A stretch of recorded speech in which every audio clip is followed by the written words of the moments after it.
That night, I made up my mind. I wasn't ready for what I might find, but I couldn't keep living with the uncertainty. The lies, the secrecy, it was all becoming too much.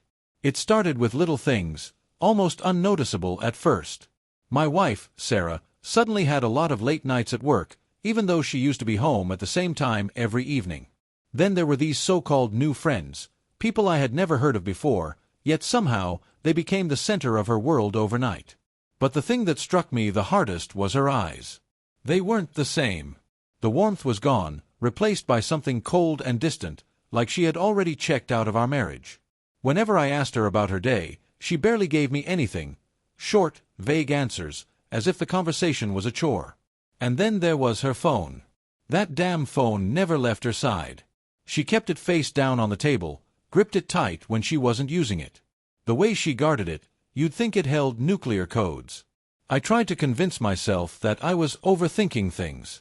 Told myself I was being paranoid, letting my imagination run wild. But the feeling never left me. It gnawed at me day and night. Every smile she gave me felt forced, every kiss like a routine she had to go through. I wanted to confront her, ask outright what was going on. But I was afraid of hearing the truth I already suspected. Then came that Friday night, the night everything came crashing down. Sarah told me she was meeting some friends for dinner. Her tone was casual, almost too casual, like she had rehearsed the line 100 times. She kissed me goodbye, but she wouldn't look me in the eye. The moment the door clicked shut behind her, my gut told me something was off. I waited for a bit, trying to talk myself down. But then I pulled up the tracking app we had installed on our phones years ago for safety reasons. My finger hovered over the screen, hesitating, as if pressing that button would make everything real. When I finally did, my heart sank. She wasn't at the restaurant she had mentioned. Her location showed she was across town, at a bar. Not just any bar, but one known for its dim lighting and private booths, the kind of place people go when they don't want to be seen. My mind spiraled. Who was she meeting? How long had this been going on? The tiny red on my screen taunted me, confirming what I had tried so hard to ignore. I could have jumped in my car and driven straight there. I could have stormed in, caught her red-handed. But instead, I decided to handle this in a way she'd never forget. With steady hands, I walked to our bedroom, opened the drawer, and pulled out the engagement ring I had given her all those years ago, a symbol of love, trust, and commitment that now felt like a joke. I placed it in a small box and attached a simple note. I hope he's worth it. Then, with calm determination, I picked up the phone and called a courier service. Gave them the address of the bar and told them to deliver the package to Sarah directly. The courier didn't ask questions, and I didn't offer any explanations. As I hung up, a strange mix of emotions ran through me. I didn't know if I was furious, heartbroken, or just numb. I sat in the silence of our empty house and waited. What happened next changed everything. The minutes dragged by, turning into hours. The house was too quiet, every small sound making my heart jump. I kept staring at my phone, waiting for something, anything, to break the silence. Then, finally, it happened. A text message from Sarah. "What is this? Why would you do this? Call me." Her words felt frantic, like she was scrambling to regain control. I didn't reply. I just sat there, my hands trembling, imagining her reaction. I could see it so clearly, her sitting in that dimly lit bar, some guy next to her, opening the small box and reading my note. I pictured the shock on her face, the panic in her eyes, the way her skin flushed with shame. Or maybe she wasn't ashamed at all. Maybe she was just furious that she got caught. A second later, my phone buzzed again, this time, an incoming call. Sarah's name lit up on the screen. For a moment, I considered answering.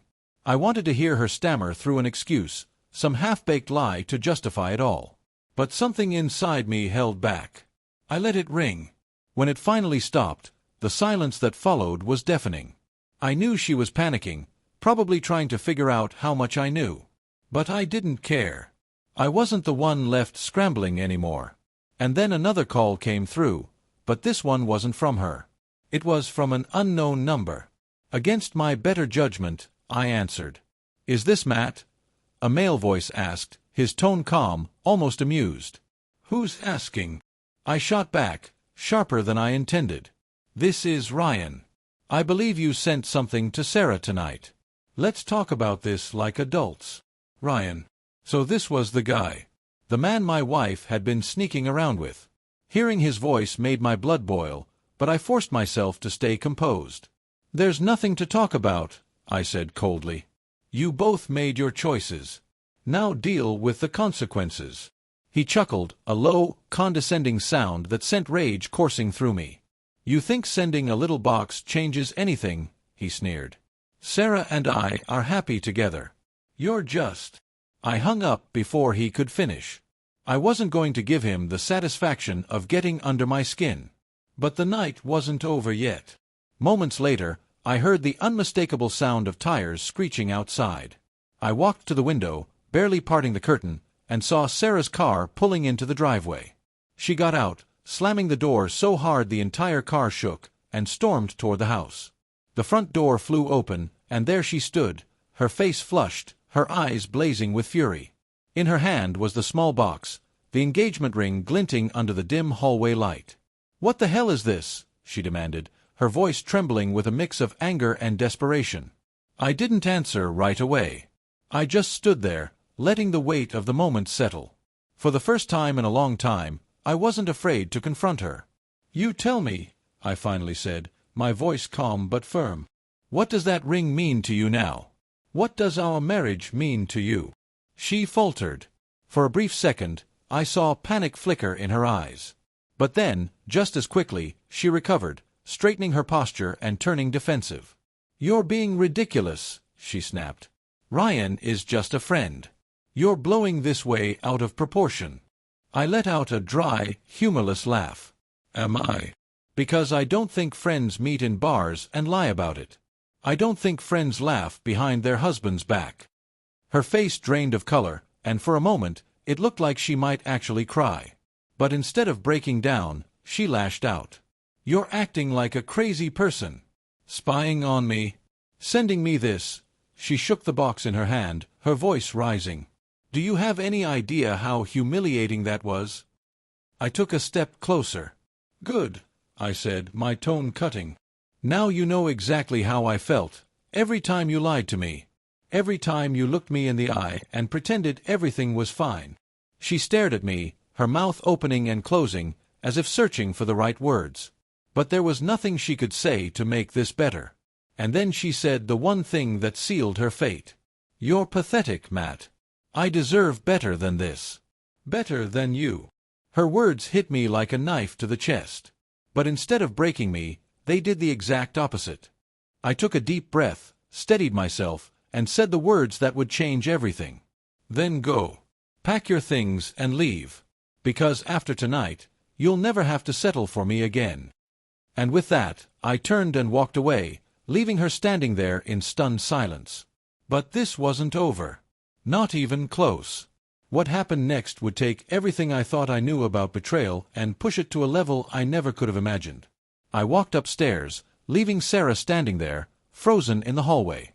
I needed space, distance from the venom she had just spit at me. My mind was racing, but oddly, I felt a strange sense of clarity. Her words, "You're pathetic. I deserve better than this," should have crushed me. But instead, they did the opposite.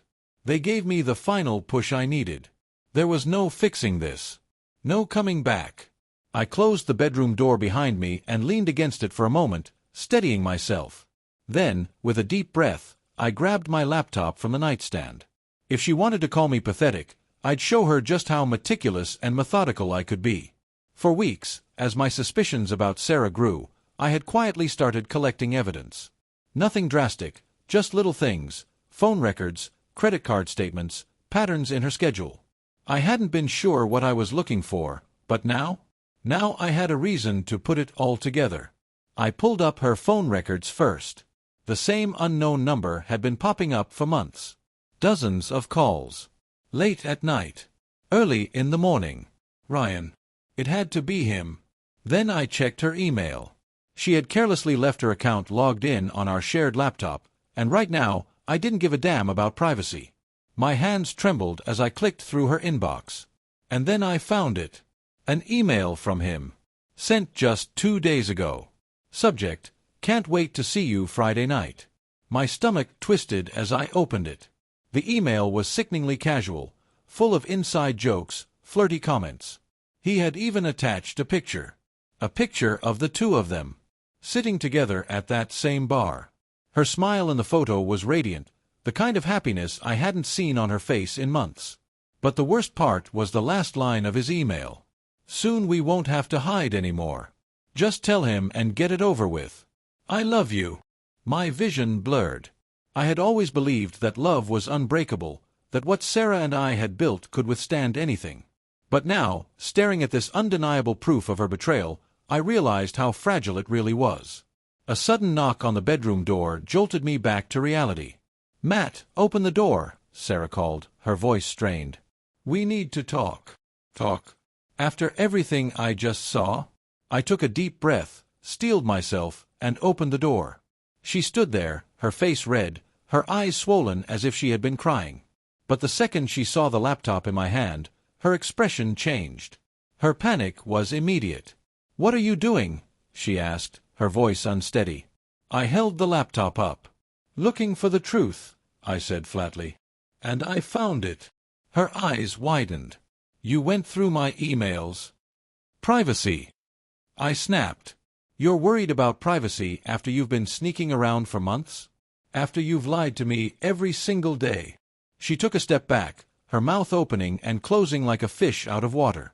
For once, she had no excuse. No clever lie to twist the situation in her favor. I didn't mean for it to happen, she finally whispered. It just did. I let out a hollow laugh. That's your excuse? It just happened. What? You accidentally fell into his arms.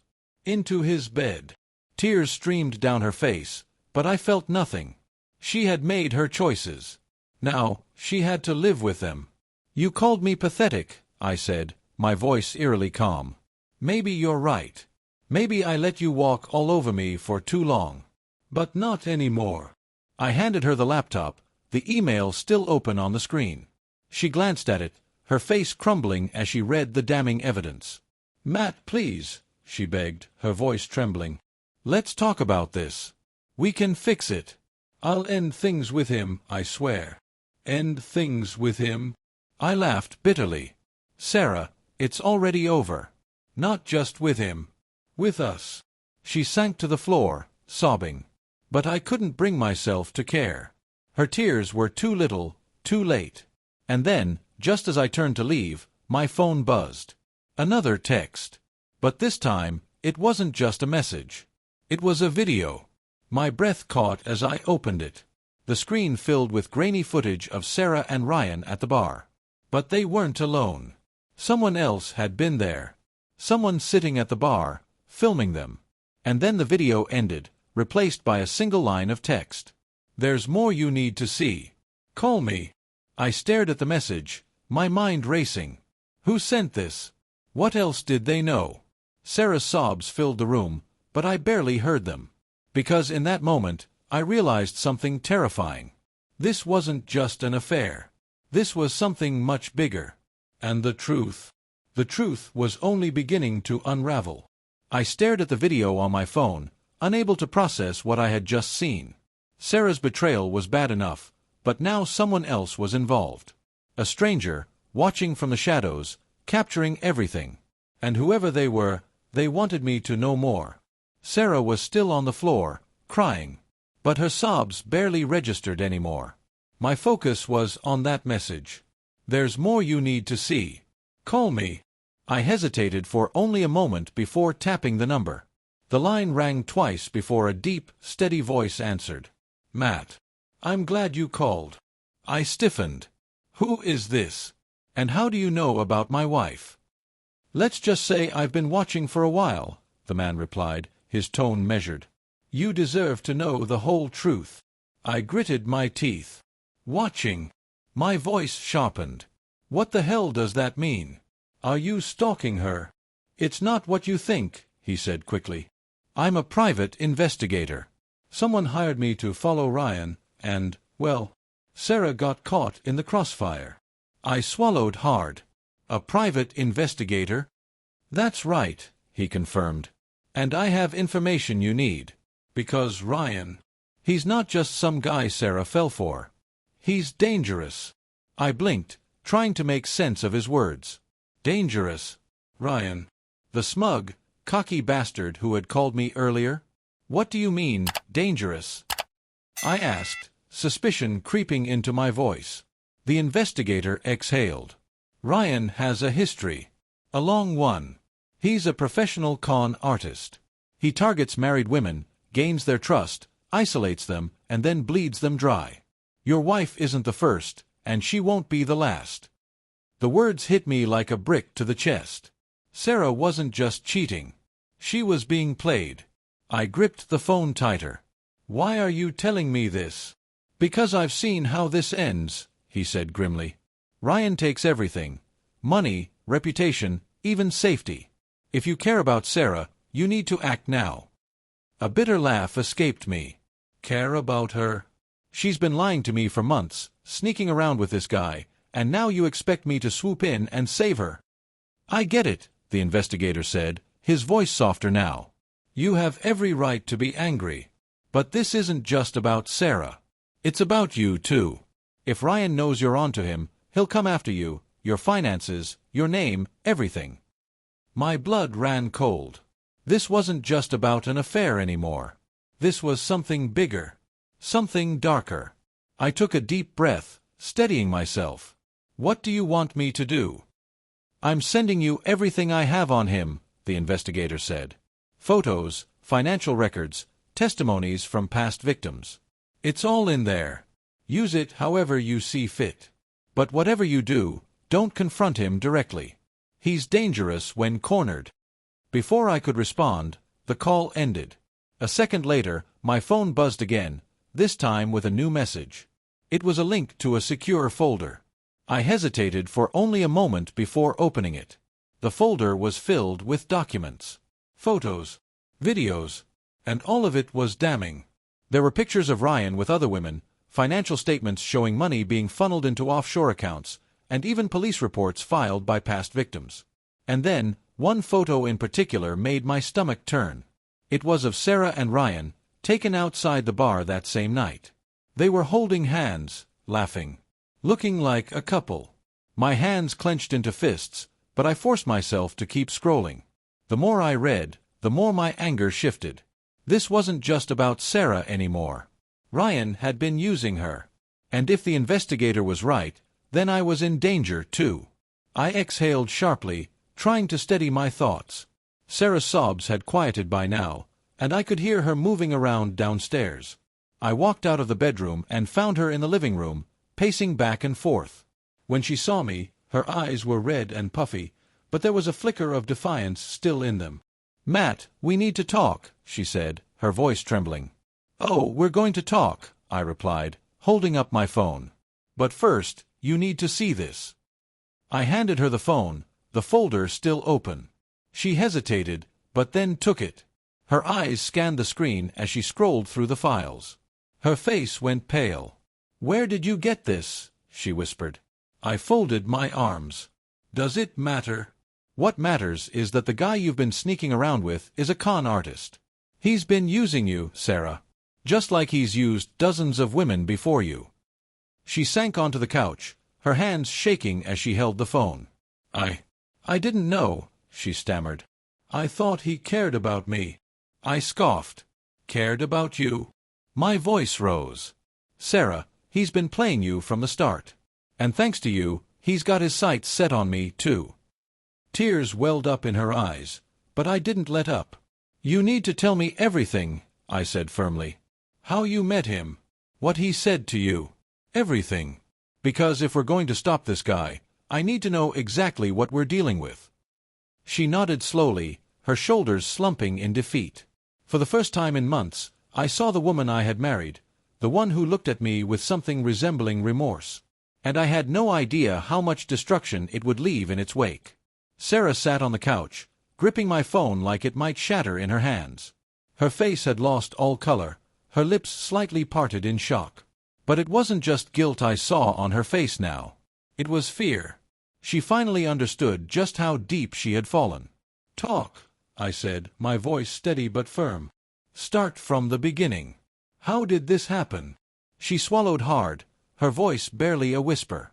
"I met him at a work event," she admitted. "He was charming, confident. He listened to me, Matt. He made me feel like I mattered." I scoffed, shaking my head. "So what? Some sweet-talking stranger showed up, and you threw away everything we built together." "It wasn't like that," she insisted, tears streaming down her face. "At first it was just innocent. He said all the right things, made me feel seen. And then," she looked down, ashamed, "then it escalated." "Escalated how?" I pressed. She hesitated, then exhaled shakily. "We started meeting after work for drinks," she admitted. "At first, that was all it was. Just talking. But then, other places. It happened. It happened," I repeated, my voice dripping with disbelief. "Sarah, you were planning to leave me for him.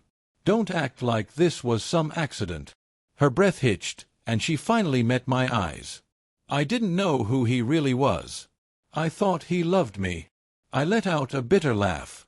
"You thought he loved you?" My voice rose. "Sarah, he's a professional liar. He's done this to countless women before you. And now, because of you, he's dragged me into his mess too." Her shoulders sagged as the weight of my words sank in. "What do we do now?" she asked, her voice barely above a whisper. I shook my head, laughing bitterly. "We? There's no we, Sarah. You made your bed. Now you have to lie in it."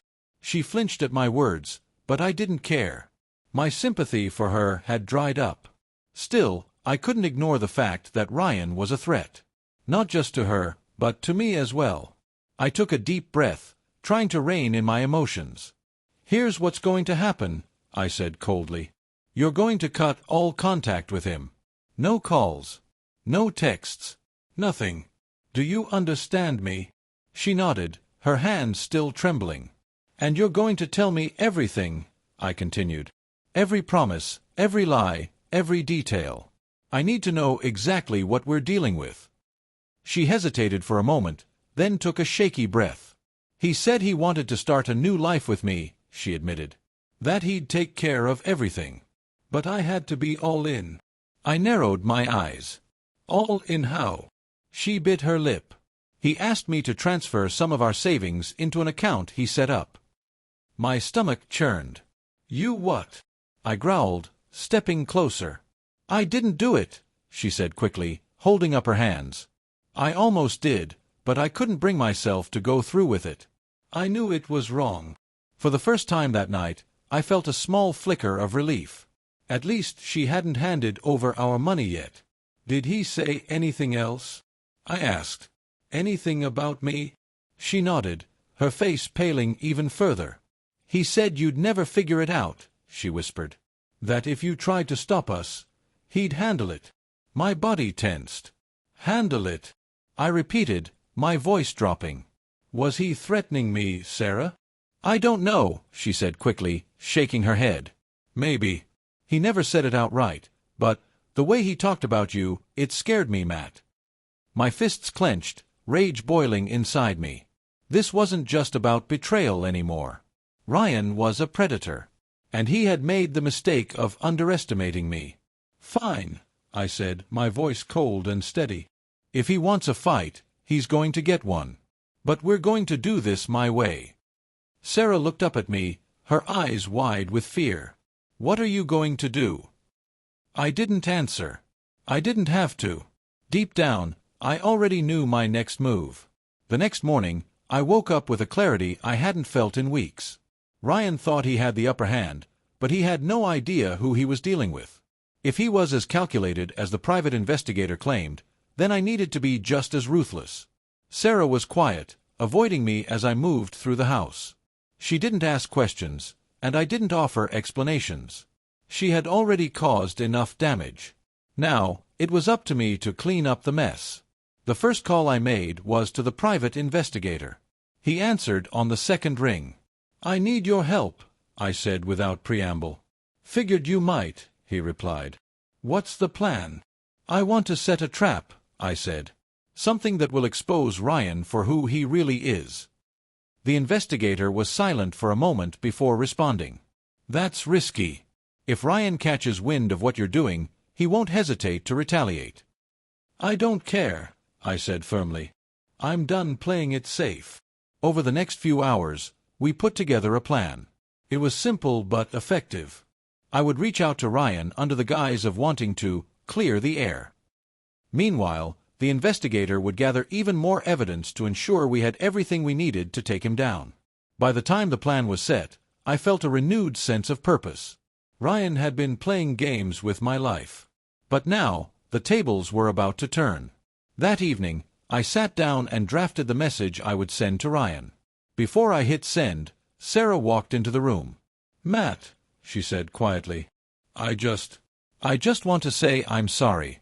For everything. I don't expect you to forgive me, but I need you to know how sorry I am. I didn't look up. It's too late for that, Sarah. She nodded, tears brimming in her eyes. I know. But I'll do whatever it takes to fix this. Just tell me what you need me to do. I hesitated for a moment, then finally met her gaze. If you really want to help, I said, then stay out of my way. She nodded again, her expression solemn. For the first time in weeks, I saw a flicker of sincerity in her eyes. But I wasn't ready to forgive her. Not yet. Maybe not ever. I hit send on the message to Ryan. A cold determination settled over me. This wasn't about saving my marriage anymore. It was about reclaiming my life. And making sure Ryan paid for every lie, every manipulation, and every moment of pain he had caused.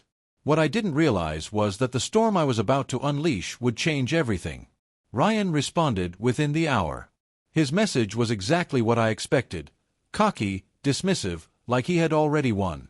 Matt, I appreciate you reaching out. I think it's best if we clear the air. Let me know when and where you'd like to meet. He thought he was in control. He had no idea what was coming. I typed out my reply. Let's meet at the bar on 5th Avenue. Tonight. 8 p.m. Just you and me. The private investigator had already arranged for surveillance at the bar. Everything, every word, every move, every lie, would be recorded. The hours leading up to the meeting dragged on. Sarah lingered around the house, watching me. I could feel her wanting to say something, but I had nothing left to give her. She had made her choices. At 7:30, I grabbed my jacket and keys. She stood in the doorway, her arms wrapped around herself. Matt, be careful. I didn't bother responding. I just walked out. The bar was dimly lit, filled with low conversations and clinking glasses. I spotted the private investigator first, seated at a corner table, subtly adjusting his recording device. Then I saw Ryan. He was already seated in the back, lounging in his chair like he owned the place. When I approached, he grinned and extended a hand. Matt, good to see you, man. I ignored his hand and sat across from him. Let's cut the bullshit, I said flatly. You've been lying to Sarah. And I know about the others. I know exactly who you are. Ryan smirked, leaning back in his chair. You're overreacting, he said smoothly. Sarah made her own choices. Maybe you should ask yourself why she was looking for something more. I didn't flinch. And what about the others? The ones before her? His smirk faltered slightly. I don't know what you're talking about. I pulled out my phone and opened the folder. I turned the screen toward him. His eyes flicked to the images, photos of him with different women, bank transactions, police reports. For the first time, I saw a flicker of uncertainty in his expression. He glanced around the bar, as if searching for an escape. You should be careful, Matt, he said, lowering his voice. You don't want to get involved in something you don't understand. I held his gaze. Oh, I understand just fine. I understand that men like you thrive on deception. But it's over, Ryan. The authorities already have this. If I were you, I'd start thinking about what comes next. He was silent for a long moment. Then, instead of lashing out, he laughed. You've got guts, he admitted, standing up and straightening his jacket. I'll give you that. But you don't know the half of it. And with that, he walked away. I didn't stop him. I didn't need to. I glanced over at the investigator, who gave me a small nod. Everything had been recorded. Now, it was only a matter of time. 2 days later, I got the call. They got him, the investigator said. Already? I asked, surprised. He got sloppy, he explained. Authorities flagged some of his financial activity. He was arrested at his apartment this morning. I exhaled slowly, feeling the weight of everything settle. Ryan was finally out of our lives. Sarah, on the other hand, was a wreck. She spent most of her time in the guest room, barely speaking. One evening, she finally broke the silence. "Matt," she said quietly, "I know I messed up. I don't expect you to forgive me, but I need you to know how sorry I am." I studied her for a long moment before responding. "I appreciate that, Sarah. But sorry doesn't change what happened." She nodded, tears brimming in her eyes. "I understand. I hope one day you can move past this." I looked her in the eyes and said the one thing that set me free. I already have. The next few weeks were filled with paperwork and legal proceedings. Ryan's arrest made headlines. Sarah's involvement, while not criminal, still drew attention. The scandal followed her everywhere. Eventually, she decided to leave town and start over somewhere else. I didn't stop her. I didn't care. One evening, I found myself back at the same bar where I had confronted Ryan. As I sipped my drink, I realized something I hadn't felt in a long time. Peace. I wasn't bitter. I wasn't angry. I had faced betrayal, manipulation, lies. But I had won. Ryan was gone. Sarah was no longer my problem. And for the first time in a long time, my life was truly my own. And that was all I needed. Thank you for visited my YouTube channel. Your support, likes, and comments truly inspire me to create even more engaging content. If you enjoyed this video, don't forget to subscribe and hit the notification bell so you never miss an update. You're a part of this amazing community, and I'm thrilled to share my stories with you. See you in the next video on YouTube.